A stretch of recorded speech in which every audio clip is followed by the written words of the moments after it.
శ్రీ హరివాయు గురుభ్యో నమః. శ్రీమదానందతీర్థ భగవత్పాదాచార్య గురుభ్యో నమః.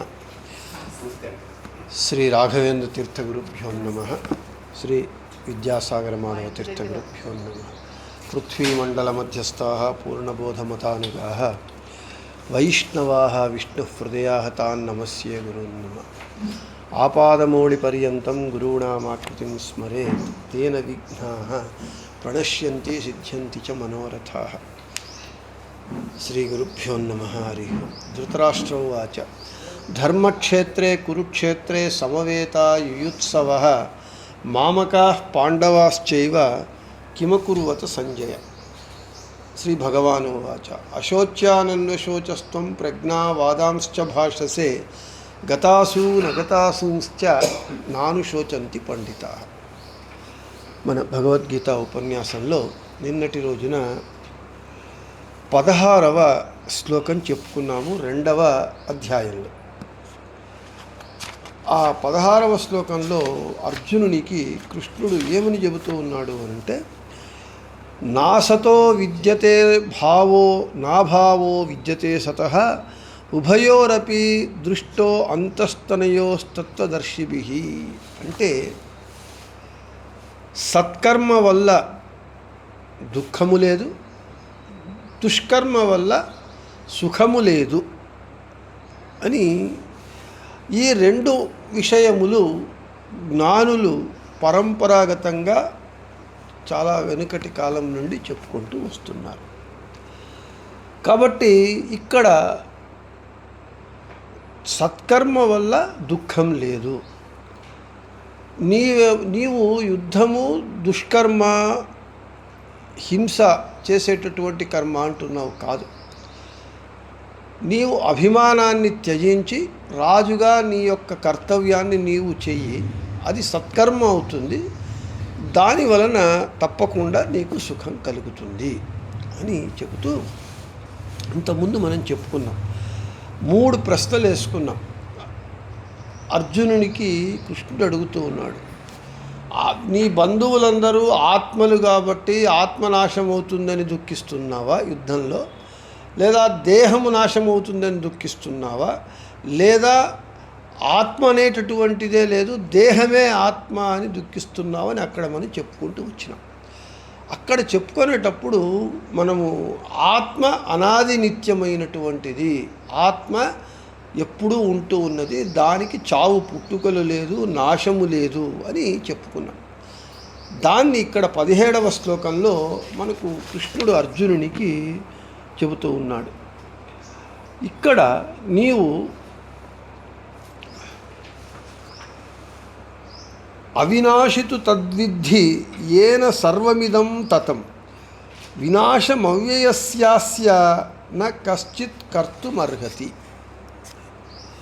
హే అర్జున, ఈ విశ్వమంతా దేని వలన వ్యాపించి ఉన్నదో అటువంటి అవ్యాకృతాకాశము, 50 వర్ణములు ఇవన్నీ నిత్యమై ఉన్నాయి. ఇవి వృద్ధి హ్రాసాదులు లేక వికారములు లేక ఉంటాయి. ఇవి ఎప్పటికీ దీనిని ఎవరు నాశము చేయలేరు. ఇది మనకు టెక్నికల్ టర్మ్స్ అక్కడ ఉండేటివి. ఈ జగత్తు ఉన్నది, విశ్వము అంటే ఈ జగత్తు, ఈ బ్రహ్మాండము, ఈ బ్రహ్మాండంలో 14 లోకాలు, ఆ 14 లోకాలలో భూలోకం ఒకటి. మనం చూస్తున్నది ఒక భూలోకాన్ని మాత్రం చూస్తూ ఉన్నాము.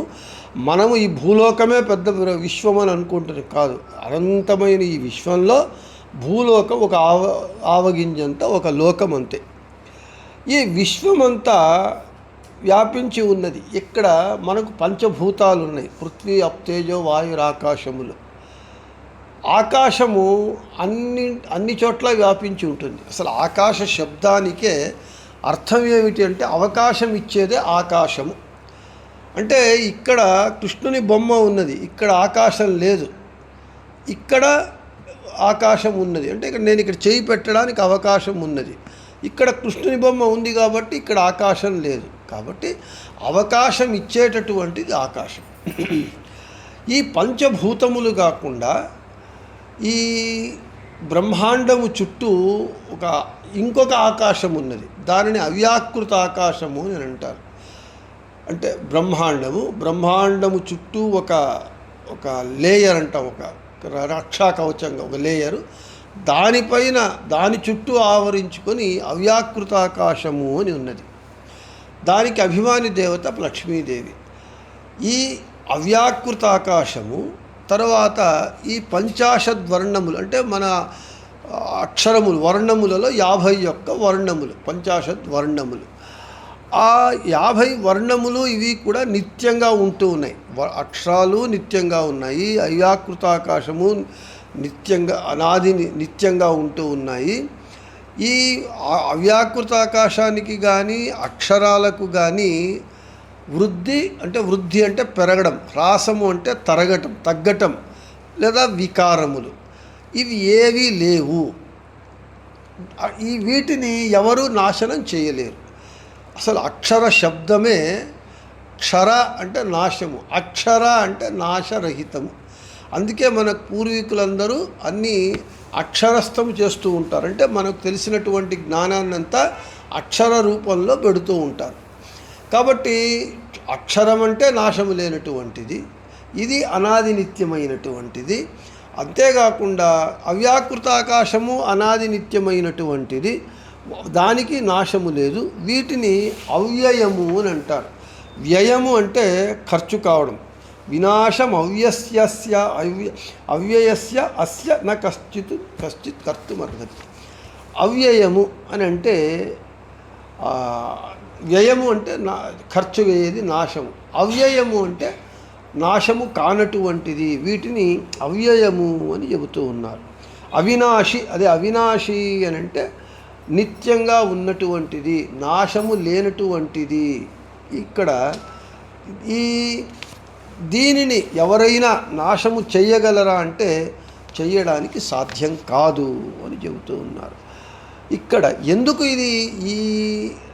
ఇవి నిత్యములు అని ఎందుకు చెప్తున్నారంటే, నేను ముందే చెప్పినట్లుగా మనకు భగవంతుడు అనాది నిత్యుడు, జీవుడు అనాది నిత్యుడు, అదేవిధంగా ఈ వర్ణములు ఇవి అనాది నిత్యములు తెస్తూ ఇవి ప్రకృతి వస్తుంది.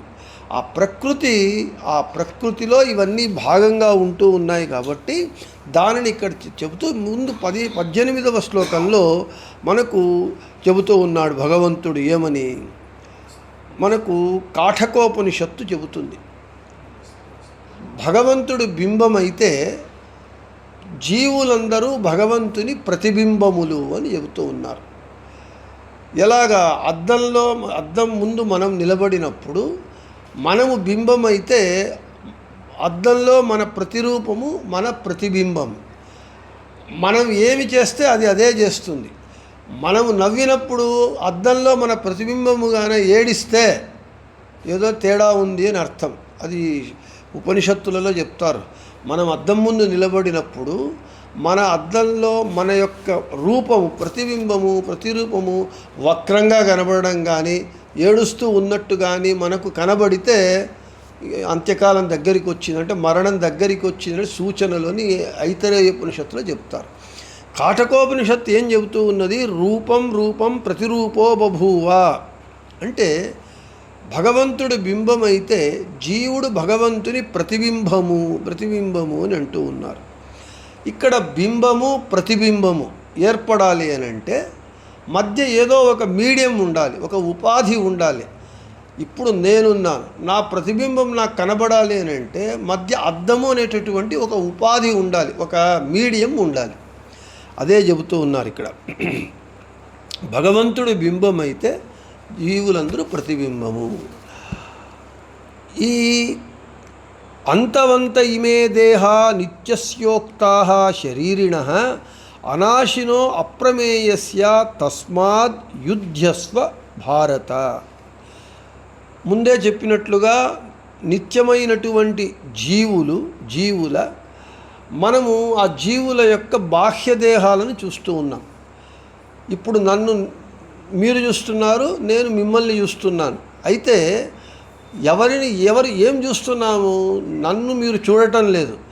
నన్ను మీరు చూస్తూ ఏం చూస్తున్నారు? నా దేహాన్ని, బాహ్య దేహాన్ని చూస్తున్నారు. నేనొక జీవుడు, మీరొక జీవుడు. నన్ను చూడటం అంటే నా బాహ్య దేహాన్ని చూస్తున్నారే కానీ నన్ను చూడటం లేదు.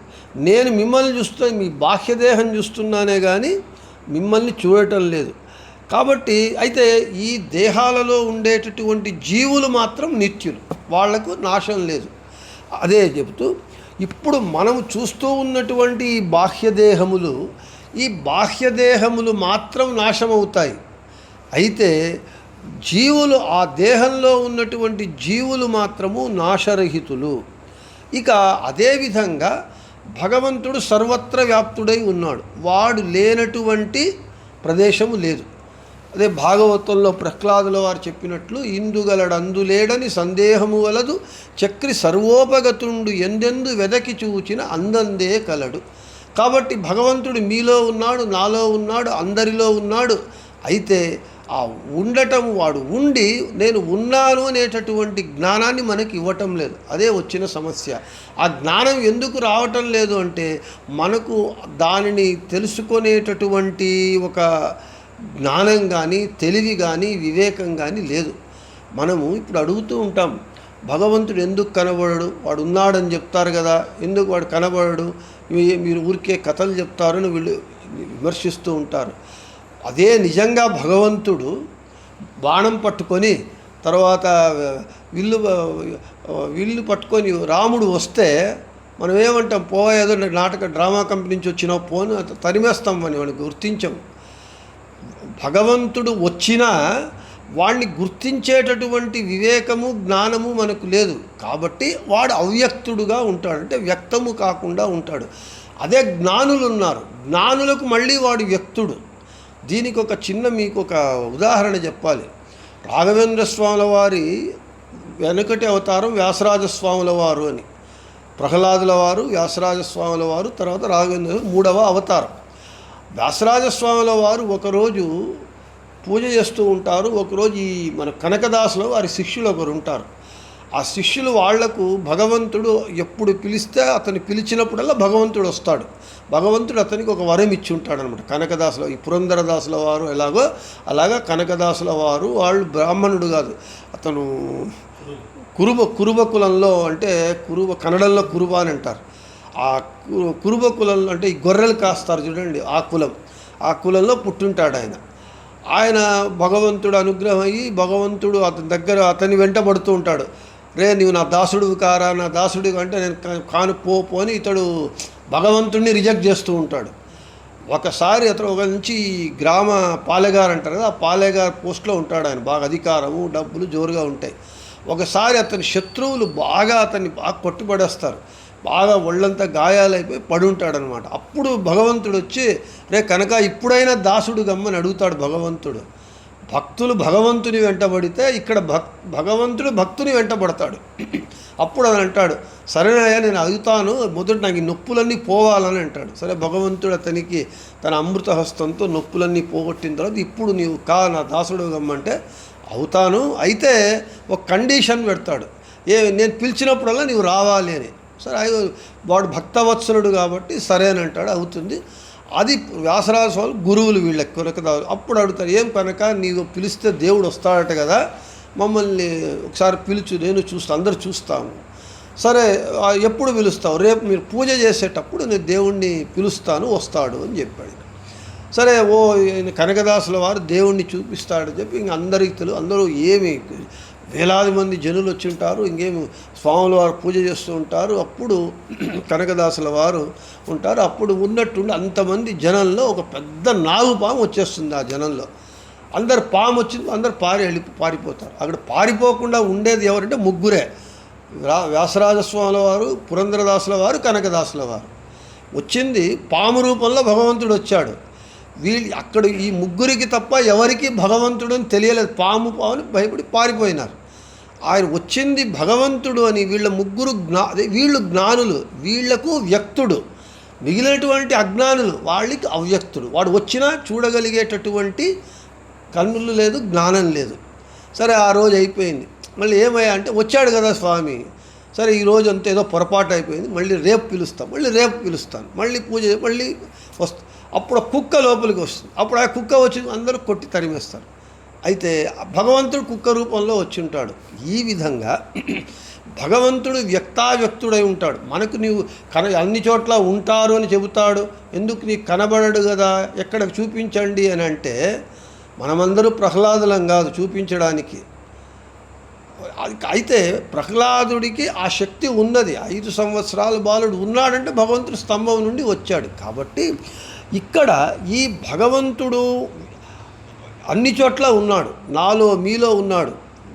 మన యొక్క దురదృష్టం ఏమిటి అని అంటే ఎక్కడెక్కడో దేవాలయాలు తిరుగుతాము, అన్ని చోట్ల తిరుగుతాం మనం. ఇంకా మన యొక్క ఎంత అవివేకం అంటే దేవాలయానికి వెళతాం, దేవుని ముందు నిలబడి ఉంటాము, దేవుని విగ్రహాన్ని చూస్తూ ఉంటాం. అయితే మనము కళ్ళు మాత్రం విగ్రహాన్ని చూస్తూ ఉంటాయి, మనస్సు మాత్రం ఎక్కడో ఉంటుంది.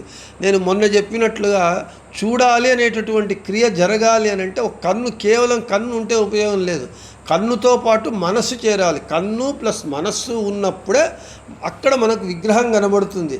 లేకపోతే విగ్రహం ఊరికే కళ్ళు తెరుచుకొని ఉంటాము, మనం ఎక్కడెక్కడ ఏమేమో చూస్తూ ఉంటాం. కాబట్టి మనకు దేవాలయానికి వెళ్ళి దేవుని విగ్రహం ముందు నిలబడి దేవుని విగ్రహం కనబడకుండా మనకి ఇంకేదేదో కనబడుతూ ఉంటాయి. అటువంటిది ఇక్కడ ఇక భగవంతుడు ఎక్కడున్నాడు? మనలోనే ఉన్నాడు. నాలోనే భగవంతుడు ఉన్నప్పుడు నాలో ఉన్న భగవంతుడిని నేను చూడలేకపోతున్నాను. అదే అంటున్నాడు భగవంతుడు. భగవంతుడు సర్వగతుడు, అందరిలో ఉన్నాడు. వాడు నాలో మీలో ప్రతి ఒక్క జీవుడు వాడు ఉపాసన చేయడానికి తాను ఒక ప్రత్యేక రూపాన్ని తీసుకొని నా హృదయకలంలో ఒక బింబము, మీలో ప్రతి ఒక్కరి హృదయ కమలంలో బింబరూపిగా అదే బింబమై ఉంటే వాడు బింబమైతే మనము ప్రతిబింబము. కాబట్టి ఇక్కడ ముందు వస్తుంది. ఎందుకు ఇంత ఇక్కడ పీఠిక చెప్తున్నారు అంటే ముందు అయ్యా అర్జున ముందు శ్లోకంలో వస్తుంది, నేను చంపుతున్నాను అని అంటున్నావు కదా, నీవు చంపలేవయ్యా, నీకు చంపడానికి నీకు స్వాతంత్రమే లేదు. ముందు 19వ శ్లోకంలో వస్తుంది, నేను చంపుతున్నాను అంటున్నావు కదా, నీవు చంపడానికి నీకు స్వాతంత్రమే లేదు. రిమోట్ ఎక్కడో ఉంది, టీవీ స్క్రీన్ ఉంది, స్క్రీన్ ఉంటే ఏం లాభం, రిమోట్ ఎక్కడో ఉంది, నీవేం చంపడం అని దానికి ఇక్కడ ఈ శ్లోకంలో పీఠికను వేస్తూ ఉన్నారనమాట. స్వామి బింబరూపిగా ఉంటూ ఉన్నాడు, వాడు ఉంటే మనము ప్రతిబింబులమవుతూ ఉన్నాము. అయినప్పుడు భగవంతుడు బింబం, వాడు అనాది నిత్యుడు, జీవుడు అనాది నిత్యుడు. అటువంటప్పుడు ఇక నీవు ఆ భగవంతుణ్ణి, అటువంటి జీవుణ్ణి నీవు ఎక్కడ నాశనం చేస్తూ ఉన్నావు? ఇక్కడ మళ్ళీ ఒక ప్రశ్న వస్తుంది మనకు. నేను ఇంతకుముందు చెప్పినట్లుగా నేను నా ప్రతిబింబం కనబడాలంటే అద్దం అనేటటువంటి ఒక మీడియం ఉండాలి, ఒక ఉపాధి ఉండాలి. అయితే ఆ అద్దం పగిలిపోతే మన ప్రతిబింబం కనబడదు. అదేవిధంగా భగవంతుడు బింబమైతే జీవుడు ప్రతిబింబమైతే ఇక్కడ అద్దము స్థానంలో ఎవరు ఉండాలి అని అంటే ఈ దేహం అంటే దేహం కాదు, దీనికి నాశం ఉంది. ఈ జీవుని స్వరూపం ఉన్నది కదా, ఆ స్వరూపమే అద్దములాగా ఉంటుంది. అది అద్దము స్థానంలో ఉపాధి స్థానంలో ఉండి వాడు బింబమైతే మనం ప్రతిబింబమై ఆ జీవుడు ఉంటాడు. ఈ అద్దం పగిలిపోతుంది. అయితే స్వరూపం అనేటటువంటి అద్దము ఉపాధి అది నాశము లేదు. కాబట్టి నీవు ఈ భగవంతుని ప్రతిబింబంగా ఉన్నటువంటి జీవులకు ఎవరికి నాశము లేదు అని చెబుతూ ఇక ఇది ఏమిటి ఊరికే మనం చెప్పుకోవడమా, దీనికి ప్రమాణం ఎక్కడ ఉన్నది? అయితే దీనికి రాఘవేంద్ర స్వాముల వారు వివరణ ఇస్తూ బ్రహ్మసూత్రాలలో 2వ అధ్యాయంలో చెబుతూ ఉన్నారనమాట. 3వ అధికరణలో సూత్రం యావదాత్మ భావిత్వాచ్చన దోషస్తద్దర్శనాత్ ఓం అని. మనకు శాస్త్రము ప్రమాణము, బ్రహ్మసూత్రములు శాస్త్రములు ప్రమాణము. ఈ ప్రతిబింబ దీనికి ఆ ఉపాధి ఏది అనేటటువంటిది, ఆ ఉపాధి నాశము కలిగినటువంటిదా నాశము లేనటువంటి ఈ సూత్రము చెబుతూ ఉన్నది. ఒక శృతి చెబుతూ ఉన్నది, నిత్య పరో నిత్యో జీవ, భగవంతుడు నిత్యుడు జీవము నిత్యుడు. ఈ సూత్రం ఏమి చెబుతూ ఉన్నది అని అంటే జీవునికి ప్రతిబింబమునకు జీవుని ప్రతిబింబానికి కారణమైనటువంటి స్వరూపము ఉపాధి. ఇది ఆత్మ ఉన్నంతకాలము ఉంటుంది. ఉపాధి కూడా ఆత్మ వలె నిత్యం. ఇప్పుడు ఆత్మ ఉన్నంతకాలం ఉంటుందంటే ఆత్మ అనాది నిత్యంగా ఉంటూ ఉన్నది. అదేవిధంగా ఆత్మ ఉన్నంతకాలం ఉంటుందంటే ఉపాధి కూడా నిత్యంగా ఉంటూ ఉన్నది. ఇక్కడ అద్దము పగిలిపోయినట్లుగా ఇక్కడ ఉపాధి పగిలిపోదు, నాశము కాదు, నిత్యంగా ఉంటుంది. జీవుడు నిత్యుడు కాబట్టి కావటం వలన ఉపాధి కూడా నిత్యంగా ఉంటుంది అని ఈ సూత్రము మనకు అర్థాన్ని చెబుతూ ఉన్నది. ఈ సూత్రము మీద ఈ శాస్త్ర ప్రమాణమును అనుసరించి చెబుతూ ఉన్నారు. ఇది వేదవ్యాసుల వారు రచించినటువంటి ఇది బ్రహ్మసూత్రములు శాస్త్రమైతే, ఇక సాక్షాత్తు భగవంతుడే కృష్ణుడే మనకు చెబుతూ ఉన్నాడు. అయ్యా భగవంతుడి బింబమైతే జీవులు ప్రతిబింబము, వీళ్ళు అనాది నిత్యులు. కాబట్టి ఈ అనాది నిత్యులైనటువంటి ఈ జీవులను, నాశము లేనటువంటి జీవులను నీవు ఏమని చంపగలవు, ఏమని చంపుతావు? చంపడానికే సాధ్యం కాదు. నైనం చిందంతి శస్త్రాన్ని, ఏ ఆయుధముతో చీలుస్తావు? నీవు చీల్చలేవు. పంచభూతములే జీవుణ్ణి ఏమీ చేయలేకపోతూ ఉన్నాయి. ఇక్కడ మనకు దప్పిక వేస్తే దప్పిక ఆ భావన, ఆ ఫీలింగ్ జీవునికి కలుగుతుంది. అయితే దాని యొక్క ఎఫెక్ట్ దేహం అనుభవిస్తుంది. సుఖం భావన కలుగుతుంది. సుఖము అది అనుభవించేది దేని ఇన్స్ట్రుమెంట్, అనుభవించడానికి ఇన్స్ట్రుమెంట్ ఏది అంటే దేహం. సిమ్ము మొబైల్ లాగలానే, సిమ్ము ఆత్మ అయితే మొబైలు దేహము. ఈ జీవుడు ఏ కష్ట సుఖ దుఃఖాలను వాటిని అనుభవానికి రావాలి అని అంటే ఈ దేహమే కారణంగా ఉంటుంది. కాబట్టి జీవునికి నాశం లేదు, వాడు అనాదిగా. వీళ్ళు నీ బంధువులు ఆత్మలైతే వాళ్ళని నీవు నాశనం చేయలేవు. కాబట్టి వాళ్ళకి చావు లేవు. అందుకు దుఃఖించవద్దు, యుద్ధం చెయ్యి. లేదు ఇక దేహం అంటావా, మళ్ళీ చెబుతున్నారు ఇక్కడ. ఈ దేహానికి చతుర్విధ నాశములు ఉన్నాయి చెబుతున్నారు. అనిత్యత్వం, దేహహానిర్, దుఃఖప్రాప్తిర్, అపూర్ణత, నాశశ్చతుర్విధ ప్రోక్త తదభావో హరే సదా. ఇది ఇక దేహం అంటావా, దేహము అయ్యో నాశమైపోతుంది, చంపితే దేహం పోతుంది అంటున్నావు కదా. నీవు చంపినా చంపకపోయినా ఈ దేహము నాశము కలిగి, ఈ స్వభావమే, దేహం యొక్క స్వభావమే నాశము కలిగి ఉండటం. 4 విధమైనటువంటి నాశాలున్న ఈ దేహానికి. అనిత్యత్వము అంటే శాశ్వతంగా ఉండకపోవటం మనకందరికీ తెలుస్తూనే ఉన్నది. ఎవడు శాశ్వతంగా ఉంటూ ఉన్నాడు? ఎంత కారే రాజులు రాజ్యములు కలుగవే, వారేరి సిరిమూట కట్టుకొని పోవంజాలిరే అని పోతనామాతుల వారు భాగవతంలో చెప్తారు. ప్రతి ఒక్కడు ఒక ప్రధానమంత్రి పదవియో తర్వాత రాజు పదవియో వస్తే ఇక ఏమి నేనే ఇంకా మోనార్కుని, నేను ఎవరి మాట వినను అనేటటువంటి అహంకారము, మదము తలకెక్కితే నేను శాశ్వతము అని వాడు విర్రవీగుతూ ఉంటాడు. అట్లా విర్రవీగినటువంటి వేలాది లక్షలాది మంది రాజులందరూ ఎక్కడున్నారు? అందరూ నాశనం అయిపోయినారు. నిత్యత్వం లేదు, అనిత్యత్వం ఈ దేహానికి. ఇక దేహహాని, ఈ దేహము నాశమవుతుంది. అవును, దేహము ఒక 40 సంవత్సరాల వరకు పెరుగుతుంది. ఆ తర్వాత డిక్రీజ్, ఒక్కొక్క అవయవాలు పాడైపోతూ దేహ హాని ఉంటుంది. దుఃఖ ప్రాప్తి, దుఃఖం కలుగుతూనే ఉన్నది. దుఃఖము లేనటువంటి వాడెవడున్నాడు ఈ జగత్తునందు? ప్రైమ్ మినిస్టర్ అయినా వానికి ఏమి అంత అధికారము, మంది మార్బలము, సేవకులు ఉన్నా కానీ వాడేమంటాడు, ఎందుకైనా వచ్చింది ప్రధానమంత్రి పోస్టు, తలనొప్పి అని వాడు అంటాడు. భిక్షం ఎత్తుకునేవాడు, ఇంకా ఆస్తి లేదు పాస్తి లేదు, వీధిలో పండుకుంటాడు, భిక్షం ఎత్తుకుంటాడు. వాడు దుఃఖంగా ఉన్నాడు, పని మనకి ఏమీ లేదు, పోవడానికి ఏమీ లేదు. కాబట్టి వాడంటాడు నాకు దుఃఖం ఎందుకు? 10 ఇండ్లలో అడుక్కు తిని ఉంటాడు, మంచి అన్నం వేసి ఉంటాడు. 11వ ఇంట్లో పోతే ఆ మహాతల్లి ఏం చేసి పాచిపోయిన అన్నం వేస్తుంది, మొత్తం అంతా పోయింది అన్నం. వాడు దుఃఖపడుతుంది. ఈ విధంగా దుఃఖం అనేటటువంటిది రాజు మొదలుకొని బంటు వరకు దుఃఖ ప్రాప్తి. ఈ దేహానికి దుఃఖం ఉన్నదే ఉన్నది. ఇక అపూర్ణత, అపూర్ణత్వం ఎవరికి ఉన్నది? పూర్ణత్వం అంటే అన్నీ మనకు సౌందర్యం కానీ, గుణం కానీ, జ్ఞానం కానీ ఏదైనా సరే పూర్ణంగా ఉండాలి. పూర్ణత్వము అనేటటువంటిది ఒక భగవంతునికి వదిలి ఎవరెవరికి ఆ పూర్ణత్వము అనేటటువంటిది లేదు. పూర్ణమద పూర్ణమిదమని శృతి చెప్పినట్లుగా ఆ పూర్ణత్వం భగవంతునికి ఒక్కనికే ఉన్నది. ఇక మనకు అపూర్ణత. ఈ చతుర్విధ నాశశ్చతుర్విధ ప్రోక్త. ఈ దేహానికి 4 విధములైనటువంటి నాశం. తదభావో హరే సద.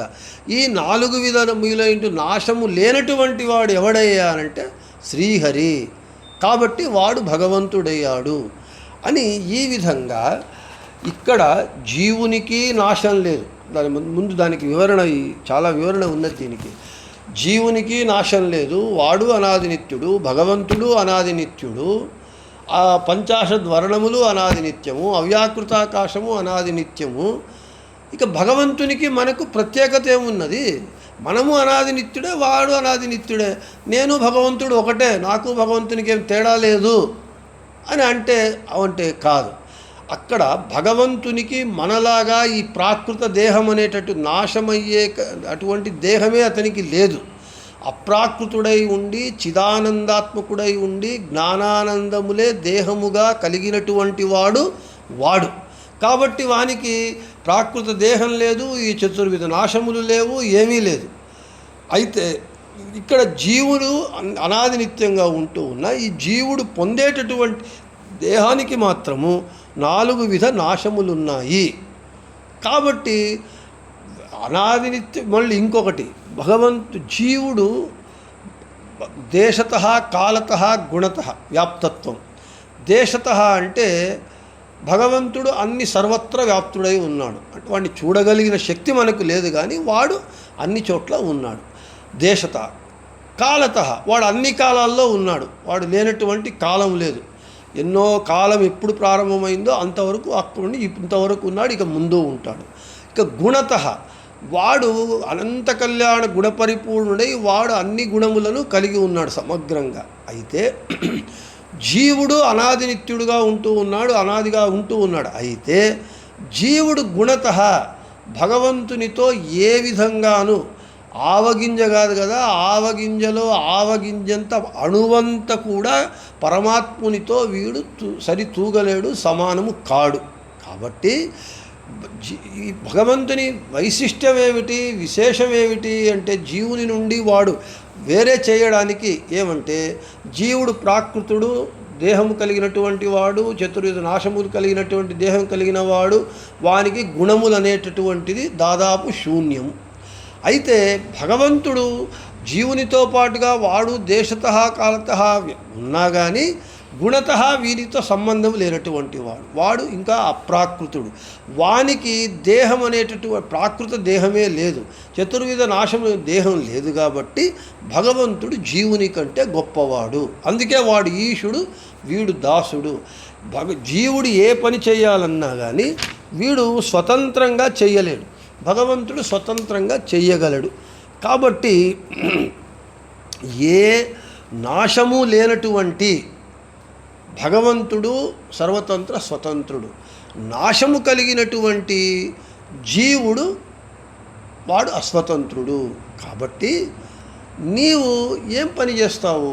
ఇంకా స్వతంత్ర అస్వతంత్ర దానికి రేపు చెప్తాను. మళ్ళీ ఇదే 19వ శ్లోకంలో యయేనం వేత్తి హంతారం యశ్చైనం మన్యతే హతం ఉభౌతౌ న విజానీతో నాయం హంతి న హన్యతే.